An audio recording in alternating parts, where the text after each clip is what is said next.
Alhamdulillah wa salatu wa salamu ala Sayyidina Muhammad wa ala alihi wa sahbihi wa sallam tasliman kathira. Alhamdulillah, assalamu alaikum wa rahmatullahi wa barakatuh. First of all, I really am honored to be here. The reviving the Islamic spirit is something that I've been coming to now for over a decade, and I really have always, every time I come to Canada, I wonder why I'm living in the United States, but that's another matter. I mean, you have Trudeau, we have Trump, you have maple syrup, we have that phony corn syrup that they call maple syrup. But I was very heartened by what I saw here, because I've actually been for a very long time asking Muslim physicians in the United States, why don't we have a teaching hospital? And it's actually really bothered me that we have so many physicians in the United States. In fact, we have the number of physicians in the United States is such that if they all left to join ISIS, we would have a major crisis in our healthcare system in the United States, and that's simply a fact. When David Letterman can say on national television, I went to my physician and he said, face Mecca and cough, and everybody in the audience laughed, you know that people are experiencing Muslims as their primary healthcare physicians. It's amazing that they can be frightened of Muslims and think that they're out to get them, and then their surgeon is a Muslim who's actually cutting them open with a knife, and their anesthesiologist is a Muslim saying, I always say don't tell them to count to 10 backward, but rather say, repeat after me, Ashhadu an la ilaha illallah wa ashhadu anna Muhammad Rasulullah, because it might be the last thing they say, hopefully it won't be. I was looking at he said, we make an easy transition from the hospital to the cemetery. I hope you don't promote that when you open up your hospital, because I think that'll scare people. Hopefully it's an easy transition from the hospital back home, right? Not to the cemetery, by way of a janazah prayer at the masjid. But I really, I'm so happy to see Muslims actually envisioning this, because we know that when we want to accomplish something in the world, the first thing we do is imagine it. One of my favorite hadiths of the Prophet ﷺ is Kana Rasulullah ﷺ ahlam an-nas. Now that word means that he was the most forbearing of people, but some of our tradition, they take what are called isharat, meanings that aren't really intended by the literal words, but that you can take from the words. And one of the meanings that I get from that is he was the greatest dreamer. That he, ahlam an-nas, can also mean the one who had the most dreams. That our Prophet ﷺ, he looked at the world and he saw something different.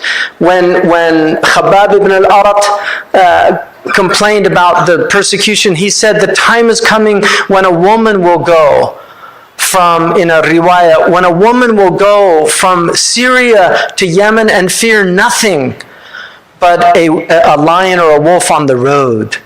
In other words, he imagined a world of security for women. This was something he envisioned in his mind, and something that he, through revelation, gave us the means to achieve that, to protect the weak, to protect the helpless, the mustad'afun. These are the dreams of our Prophet ﷺ.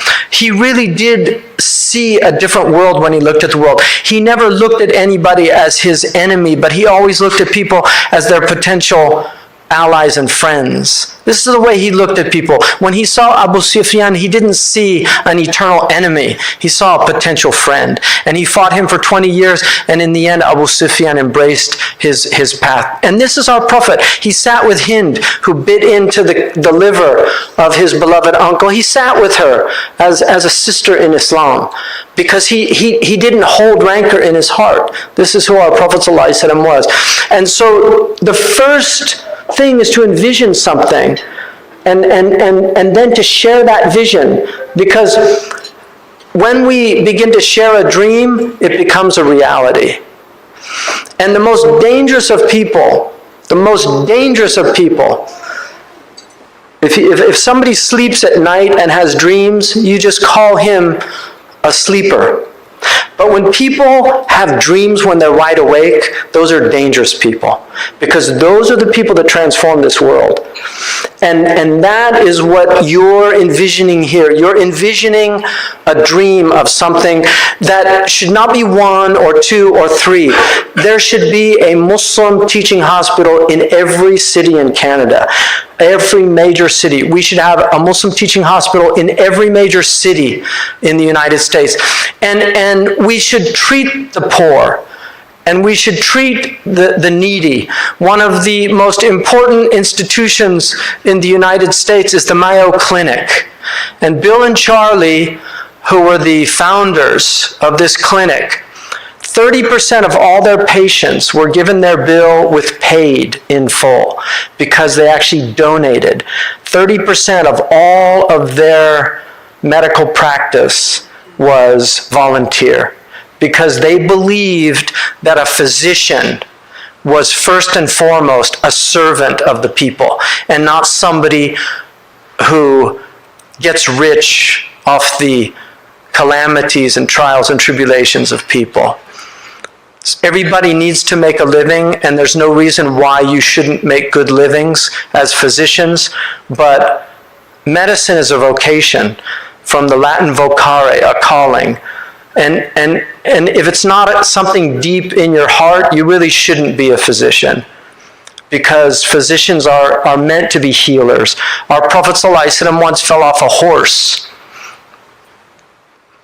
and he hurt his back. And a man came to see him and he said, "Who are you?" He said, "Ana tabib, I'm a physician." He said, "Bal anta shafiq." You're not a physician, you're a compassionate person. God is the physician. It's such a beautiful statement of how he looked at the world. The Prophet ﷺ, one of the intriguing things, Ibn Khaldun said that the Prophet ﷺ did not come to bring us medicine. He came to bring us a revelation to draw us near to our Lord and to be able to be in the world with intelligence. But he said, but he brought the principles of medicine. In fact, in the verse in the Quran, "Kulu washrabu wa la tusrifu, innahu la yuhibbul musrifin." When one of the Greek physicians heard this verse, which says, "Eat and drink, but not to excess, for surely God loves not those who do things to excess," he said, your prophet didn't leave anything for Galen. Lam yatruk nabiyyak shay'an li jalinus. We know now that 80%, this is according to the National Institutes of Health, that 80% of illnesses are directly related to what people eat, what they imbibe, when they smoke, when they drink, when they overeat, when they eat foods that are bad for them. And yet so little of our medical education is directed towards dietary guidelines. Very few physicians have more than 3 units in nutrition, and yet nutrition is so important to the health of a human being. Why have we neglected that aspect? One of the quickest ways to reverse cardiac disease is to go on a radical diet for a period of time, which is largely a plant-based diet. And this has been proven at the finest institutions, medical institutions in America.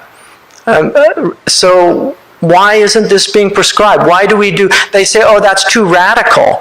And yet sawing a person's sternum open, taking a vein from their leg and sewing it onto their heart is not radical. The idea that people are helpless and they can't comply, non-compliance, you have to teach people how to eat. Teach people how to live. Our Prophet ﷺ, once a man came to him and he said, "Ashtaki sadri ya Rasulullah." He put his hand on his chest and he said, "Innaka maf'ud." You have a heart problem. It's amazing. It's like he scanned his chest. And he said, "You have a heart problem." He said, "Idhab ila Harith ibn Kalada fa innahu yataqabbab."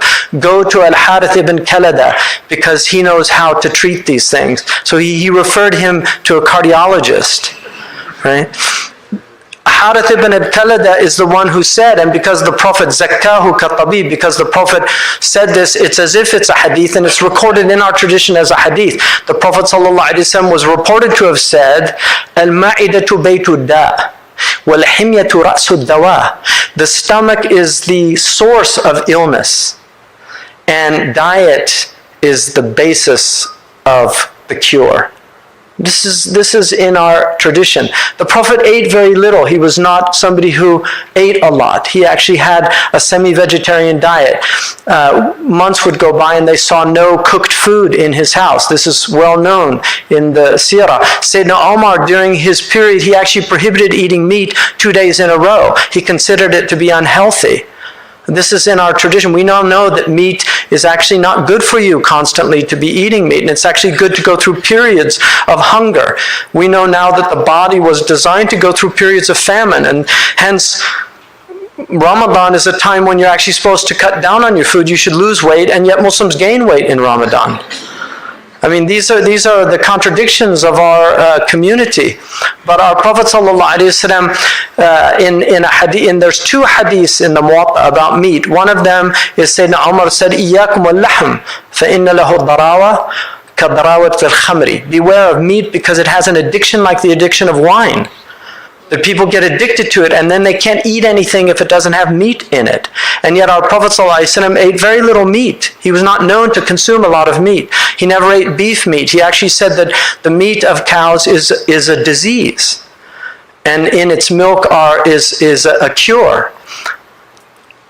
That's one of the mushkil hadiths in our tradition because it's a sahih hadith. But he never ate beef. There's no hadith where he actually ate beef, although veal is mentioned in the Quran because Ibrahim a.s. brought veal to give to the person. So our Prophet ﷺ was very concerned with health. In fact, in the book Nabawi of Imam al-Dhahabi, he mentions that Aisha actually was so knowledgeable in medicine, and her cousin Hisham asked her, where did you learn all this medicine? She said, I used to listen to the Prophet's discussions with the doctors.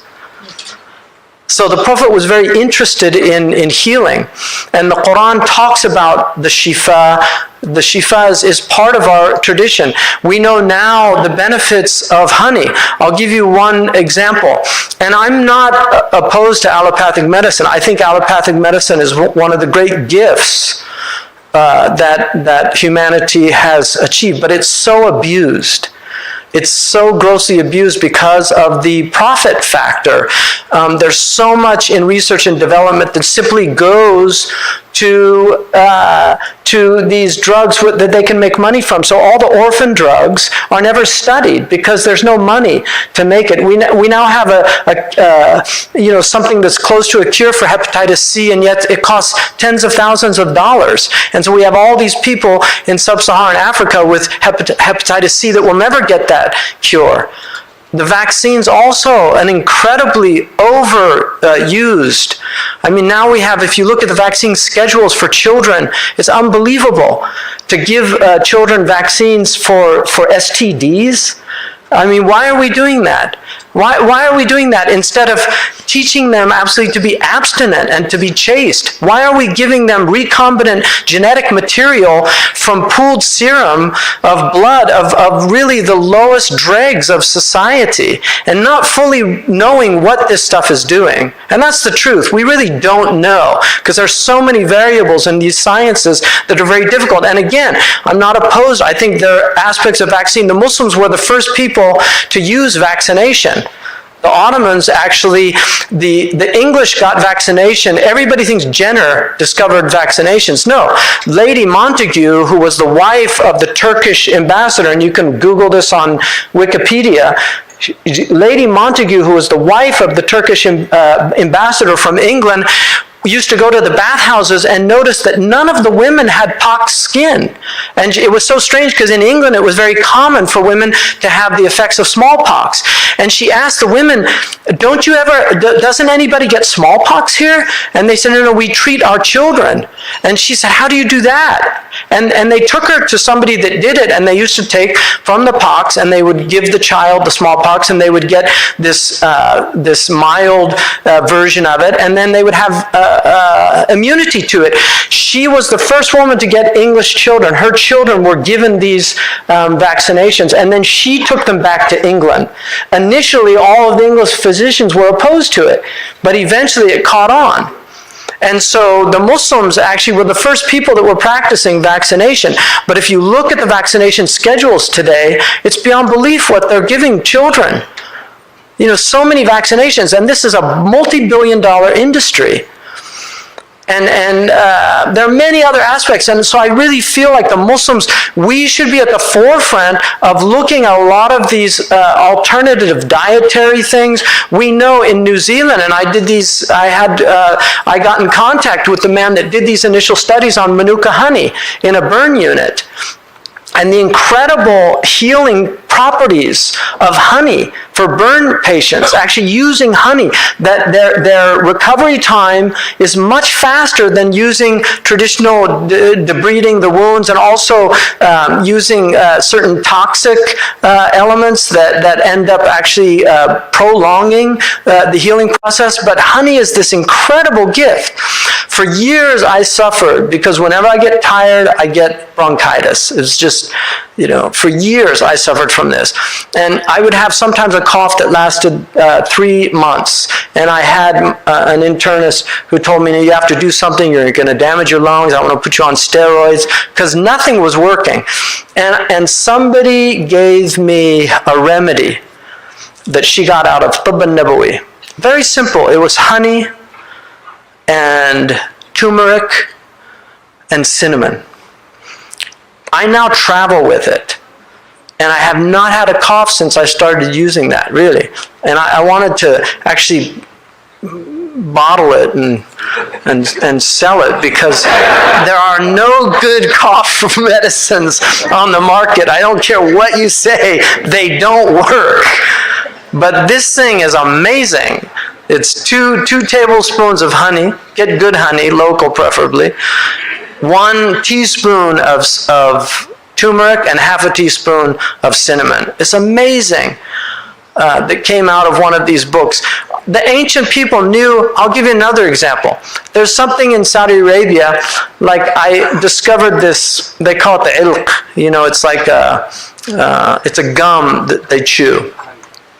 And I have a friend, he's a MD from Harvard. The best in the West, no offense to any of your medical schools, but it's probably Johns Hopkins, but Harvard is up there. Graduate of Harvard in cardiology. And I discovered this thing they sell, because I went to this shop of herbs in Medina, and he was explaining all the medicinal properties. I said, what's that one good for? He said, that's good for acid. Like if you have acid, you just chew that and it'll go away. And so I bought some. It was amazing. And so I asked my friend, Dr. Mehdi, do you know about that? He said, about what? The ilk? He said, everybody uses that. I said, for what? Is it antacid? I said, this is one of the billion-dollar industry in the West. Why don't you package this? You know, it's just such a simple thing.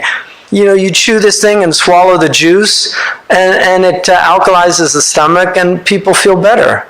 So there are many things in our tradition. We had a great tradition of medicine. And obviously, there's a lot of the past that was the limitations of their time and place. But there are many, many things that are based on wisdom and intelligence. Your grandmothers had cures and remedies for things that really do work, or they wouldn't have lasted for centuries. But we should always be open to these things. But allopathy is a great gift. Antibiotics is one of the greatest gifts that's ever been given to civilization. It's saved so many people, and yet it's so grossly abused.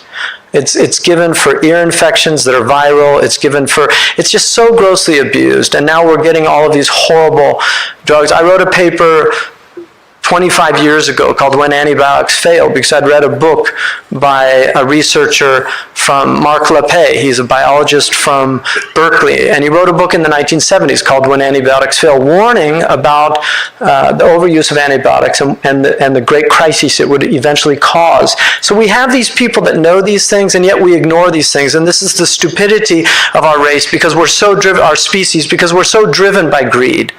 And our religion is a religion that recognizes greed as a disease of the heart. That's what it is. Greed is a sickness in the heart.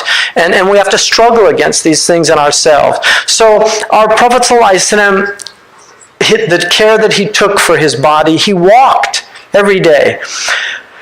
I was with a physician, I was with a friend of mine from Saudi Arabia who supports diabetes research, because in Saudi Arabia, one of the greatest epidemics that they have is type 2 diabetes, because people don't walk anymore and they drink sugared tea all day. And so if you're over 40, invariably you will have diabetes in Saudi Arabia. And increasingly young people getting it because of the obesity crises that we're seeing in the Gulf states. But we were with one of the leading centers for the study of diabetes, which is at the University of San Francisco, and we met with the top researcher there. He's a Hindu American physician. And this man asked him, what's the most cutting edge thing in type 2 diabetes? He said, Khalid, if I tell you, you're just gonna laugh. He said, what? He said, walking 10,000 steps every day. He said, that is the best thing that you can do for type 2 diabetes. Just go out and walk 10,000 steps. So just as an experiment, when I was in Mecca, I took a step counter and I did Umrah. It was 10,000 steps. I'm not making this up. It just amazed me. It was 10,000 steps. And we know that the body is designed to walk 10,000 steps a day. That's a couple of hours. It's about an hour and a half of walking. And yet people don't walk. If you walk, walking is one of the best treatments for depression, especially walking in natural environments, like amongst trees, in mountains. Just walking, you will begin to feel better. Kierkegaard said, I never was depressed except that I took a walk, and by the end of a long walk, I felt so much better. These are the things that we know. This is called binary therapy in some traditions, of just walking. Those who walk humbly on the earth. This is how God described who? Ibadur Rahman, the servants of the merciful, who walk on the earth humbly. The Arabs say, al-harwalatu dawa'un la yukhti, that brisk walking is a treatment that will never fail. I had one of my teachers in Mauritania was diagnosed with type 2 diabetes. He took that proverb seriously. He started walking every day for a couple hours because he didn't want to take the medication, and he was cured of his type 2 diabetes. These are realities that we need to educate people about. We need to do research on these things. So there are many, many things that I feel like the Muslims should be at the cutting edge. We should have more things like, there's an ophthalmologist here. We have something called Ahmed Shunt, right, which was discovered by a Muslim. We need more Muslims doing research. Instead of just being physicians, start doing double-blind studies about things that you can see for yourself. There are a lot of things that you can do, and we should be contributing. This is what the Muslims are. We're contributors to civilization. We took civilization for a long time. We were the heads of the caravan. Now others have taken it, and unfortunately they're driven largely by profit. We were driven largely by profits as well, but we spelled it P-R-O-P-H-E-T-S. They spell it P-R-O-F-I-T-S. So you're either driven by profits or you're driven by profits. And you have to choose what's driving you. And so it's really important for us as a community. So I really hope that you take this seriously. I would love to see the Canadian physicians do this. I would recommend a few things. One, that you look at what Walid al-Futayhi did in Jeddah. He's an extraordinary man. He was a urologist, I think, from Boston. He studied at Boston University. He went back to Jeddah, and he built a beautiful Islamic hospital designed by Sami Angawi, the great Muslim architect from Mecca, in a traditional, it's one of the most stunning buildings you ever see, and he designed it based on Muslim principles. And it's really a beautiful building. Our ancestors built the most beautiful buildings in human history. If you look, whenever the Israelis want to highlight their tourism, what do they put? They don't put any synagogues. They put the Dome of the Rock. Israelis. They put a Muslim masjid as a symbol of beauty in their country. When the Hindus want to highlight coming to India, to entice people to come visit India, what do they put? The Taj Mahal, a Muslim building, the Taj Mahal. When the Spanish want to highlight people coming to Spain to visit their buildings, what do they put? The Alhambra Palace. Our civilization built the most beautiful buildings in human history. Imagine the people that built those buildings, because it was the beauty that was inside them that brought it out of them. You can't build beautiful things if you're not beautiful people. And that's why so much in today's world is ugly. When you look around, I look at those beautiful buildings downtown that the early Canadians built, and then next to them are these cancerous growths that are there. It's just amazing. So you look at that beautiful old city hall, and it's got some Gothic elements, but it's actually got some Muslim elements too. Those beautiful arches that have the light dark, that was based on the night and the day, right? لِمَنْ أَرَادَ أَنْ يَذَّكَّرَ وَأَرَادَ شُكُورًا, that Allah created night and day for people that want to remember. That's why they put them in the masjids, to remind people that life is curvilinear. We begin young and we end up dying, but it's a transition of night and day. And so you see that in England and many of their buildings where they build these arches. They took those from the Muslims. The plates that Muslims ate on are now museum pieces. Just ordinary Muslims eating. The clothes that they wore were always beautiful. They were embellished. They look at the Afghani. I'm talking about Afghani peasants who wore these beautiful embroidered clothes that were stitched by the women by hand. Why did they weren't just functional. They saw clothes as not just being functional, but as declaring something about human beings. That we're people of beauty. We love beauty. And that's why our hospitals should be beautiful. They shouldn't be Bauhausian, functionally built architectural monstrosities that are so common in the modern world. They should be beautiful buildings. I read when I graduated from nursing, they gave me a book called Notes on Nursing by Florence Nightingale. And I read that book, and if you've never read it, it's really worth reading. She was so ahead of her time. One of the places where I think she was inspired was she worked in a Turkish hospital. And she was so struck by the beauty of Muslim civilization. But she said hospitals should always have open air. Don't close the windows. They need fresh air. She said put flowers every day in the rooms of the patients because this will brighten up their spirits. These are taken from Muslim tradition. When Abu Bakr al-Razi wanted to build a hospital in Baghdad, do you know what he did? He took pieces of meat and he put them in different parts of the city. And the place where they actually deteriorated slowest is where he built the hospital, because he thought that the air would have been best in that place. I mean, these people were just brilliant people, truly brilliant people. But bright colors, being cheerful. I'll give you an example. You know, I had a physician, and he does cupping, which is used only in the Scandinavian countries for blood pressure. Again, something our Prophet taught, and something that has been totally neglected by the allopathic community, the benefits of cupping. But it's used in allopathic medicine in the Scandinavian countries to this day. And the Chinese still use it also in their hospitals. But I went to this physician, he's a Turkish man. And when I went in, he took my pulse, and I was feeling so run down. He said, MashaAllah, MashaAllah, MashaAllah, MashaAllah, pulse, good pulse, good pulse, Allahu Akbar. And then he got his stethoscope out, he started, MashaAllah, MashaAllah, Allahu Akbar, MashaAllah, good, heart good. Then he listens to my lungs, MashaAllah, Allahu Akbar. You know, and by the end of it, I was feeling so much better. I was just I was feeling so good, you know. And now you go to a physician, he's saying, boy, you're in bad shape, you know. By the end of it, you know, okay, just call the undertaker, you know. So just being positive with your patients, reminding them that things are working. Unfortunately, we've got a little problem here, but overall, your health is really good. Your lungs are working great.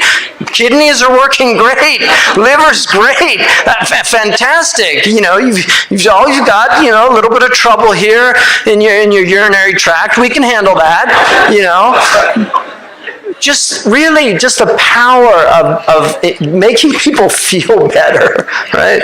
This is the thing, physicians just smiling, coming in and smiling. I remember once I had a cardiac patient and I was telling him, look, the best thing you can do is for now is go on a diet. And I was giving him these dietary guidelines, and when the physician came in, he said, the nurse was telling me that I should change my diet and eat more plant-based and do that, and that would help reverse this cardiac disease. And the guy just literally, he said, rubbish. He said, look, there's fats, lipids, and proteins. That's all there is. Whatever you eat, whatever combination, just, have a balance between fats, lipids, and proteins, and you'll be fine. And I said, just really sad that this is the training that a lot of these people have, and the arrogance too is there. Physicians need to be confident. You want to go in and have this guy kind of saying, I'm not really sure. I wish I knew. You want that confidence, but you don't want cockiness, and you don't want that overconfidence. You want confidence with a humility. Never give a patient a prognosis of, a death sentence. It's just, it's just such a horrible thing that some physicians do. They told my mother that if she didn't get her breast removed, that she would probably not be alive after a year. That was 7 years ago, and she chose not to have her breast removed. And her oncologist said, you're just like a walking miracle. That might be an anomaly, but it happens, and you can't judge for people. People have reversals. That same Dr. Mehdi told me that he had a patient that he was brought in for the cardiac problem, but this patient had cancer of the throat.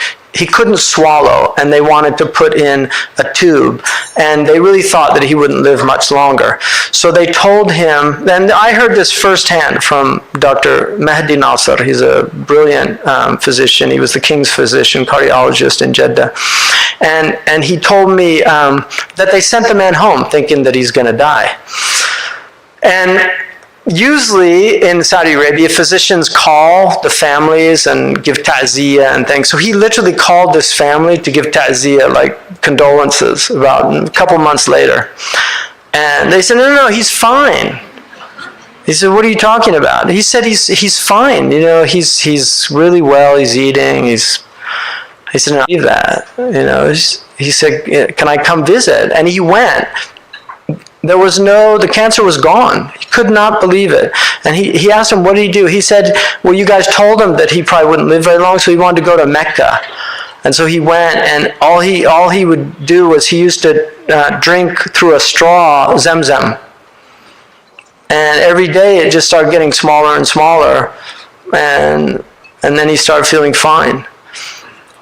So miracles do happen. I wouldn't give people false hopes, but I would always allow for the possibility that we do believe in miracles. We do believe in reversals, but whatever God wants, ajal is ajal, and we can't avoid it. But we should always allow for that possibility of giving hope. Our religion's a religion of hope. We should always look at hope. So I'm really hoping, my hope is a thing with feathers that perches in the soul. It's something that really keeps us going. And this is a very hopeful project. And my hope is that you grow. I'll put you on my Facebook, hopefully drive some more traffic to you. I would love to see your organization grow and become really strong. I'm really happy to see so many young physicians in here. And no offense to the older physicians, but we're transitioning out. Our replacements are here. And so it's good to see that. So this is a young organization, and I really hope that you grow. And I would love to be a consultant on your project and to see it come to fruition. And one day maybe you'll invite me for the opening. I would love to see it realized soon, inshallah.